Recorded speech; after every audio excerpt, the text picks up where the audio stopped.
नमस्कार दोस्तों, मैं दिलीप कुमार। दोस्तों 31 दिसंबर 2025 को आलोक राज जी को बीएसएससी का चेयरमैन बनाया गया था। महज 6 दिन में ही उन्होंने बीएसएससी के चेयरमैन के पद से इस्तीफा दे दिया।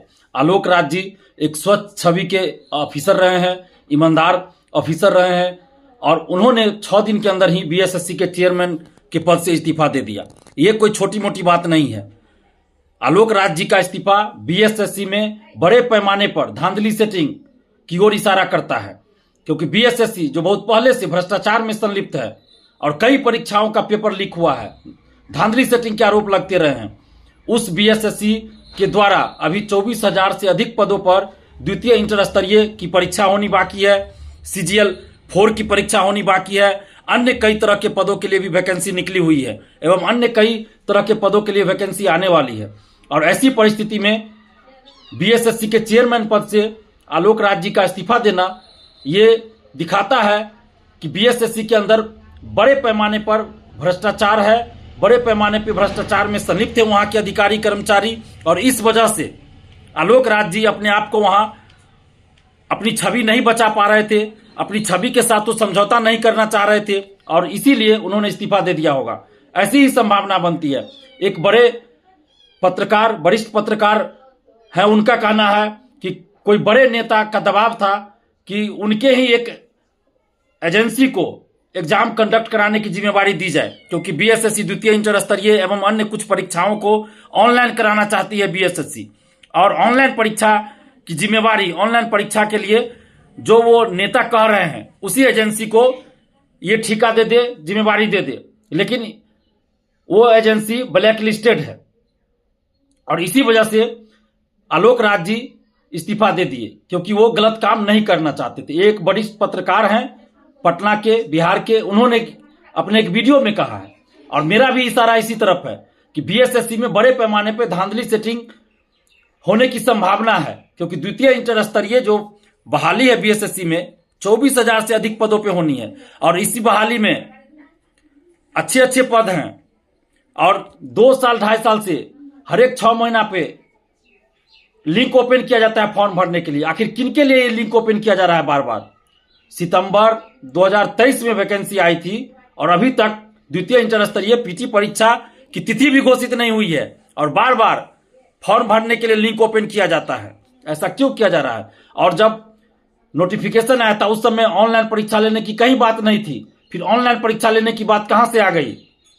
जब बिहार सरकार के पास अपनी व्यवस्था नहीं है ऑनलाइन परीक्षा करवाने की, तो फिर प्राइवेट एजेंसियों के द्वारा क्यों ऑनलाइन परीक्षा करवाई जाएगी? तो बीएसएससी में सुधार की आवश्यकता है। हम बिहार के मुख्यमंत्री माननीय नीतीश कुमार जी से कहना चाहते हैं कि जो आपकी छवि है वो ईमानदार नेता की छवि है, लेकिन कुछ अधिकारी, कुछ नेता आपकी छवि को लगातार धूमिल करते जा रहे हैं। तो इसलिए ऐसे नेताओं, ऐसे अधिकारियों पे कार्रवाई कीजिए और बीएसएससी में आलोक राज जी को पुनः बीएसएससी का चेयरमैन बनाइए या इनके जैसा स्वच्छ छवि के ईमानदार जो अफसर हो उनको नेता बनाइए।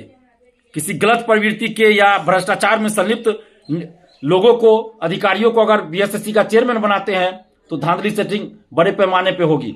दूसरी तरफ 67वीं बीपीएससी का जब पेपर लीक हुआ था, जिसे मैंने ही उजागर किया था, परीक्षा से पहले ही मैंने मुख्यमंत्री जी को क्वेश्चन भेजा था, परीक्षा रद्द हुई थी और जांच में कई बड़े बड़े लोगों का नाम आया था, कई लोग पकड़े भी गए थे और बीपीएससी के जो उस समय परीक्षा नियंत्रक थे अमरिंदर कुमार, हमने उन पे आरोप लगाया था और उनको हटाने की मांग किया था, जांच की मांग किया था। 3-4 महीने बाद सरकार ने बीपीएससी के परीक्षा नियंत्रक अमरिंदर कुमार को बीपीएससी से बाहर कर दिया, लेकिन 1.5 साल के बाद फिर से उन्हें बीएसएससी का सदस्य बना दिया गया। बीएसएससी का सदस्य बना दिया, यानी बीपीएससी के परीक्षा नियंत्रक अमरिंदर कुमार को बीपीएससी से तो हटा दिया गया, लेकिन 1.5 साल के बाद बीएसएससी का मेंबर बना दिया गया और अभी भी वो बीएसएससी के मेंबर है। तो क्या ये सारी प्रक्रिया, ये जो सारा घटनाक्रम है, किसी बड़े धांधली सेटिंग की ओर इशारा नहीं करता बीएसएससी में? क्योंकि हजारों पदों पे बहाली होनी है बीएसएससी के द्वारा और बीएसएससी द्वितीय इंटर स्तरीय और CGL 4 की बहाली को लटका के रखा गया है। अभी तक परीक्षा की तिथि घोषित नहीं की गई है। तो हम नीतीश कुमार जी से मांग करते हैं कि नीतीश कुमार जी, आप एक ईमानदार नेता हैं, आपने बिहार के लिए बहुत कुछ किया है, लेकिन इस वक्त भर्ती आयोगों में जो धांधली सेटिंग का खेल चल रहा है कुछ नेताओं और अधिकारियों के द्वारा चलाया जा रहा है, वैसे लोगों पे कार्रवाई करने की जरूरत है। और बीएसएससी में आलोक राज जी जैसे ईमानदार पदाधिकारी की जरूरत है। तो बीएसएससी के चेयरमैन एक अच्छे ईमानदार पदाधिकारी को नियुक्त किया जाए और बेहतर होगा कि आलोक राज जी को ही बीएसएससी का चेयरमैन बनाया जाए तो और भी बेहतर होगा।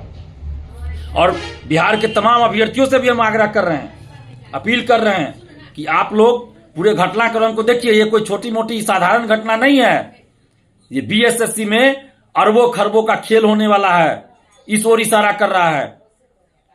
बीएसएससी में भ्रष्टाचार पहले से चला रहा है और फिर से भ्रष्टाचार लग रहा है कि चरम पे पहुंचेगा कि क्या होगा।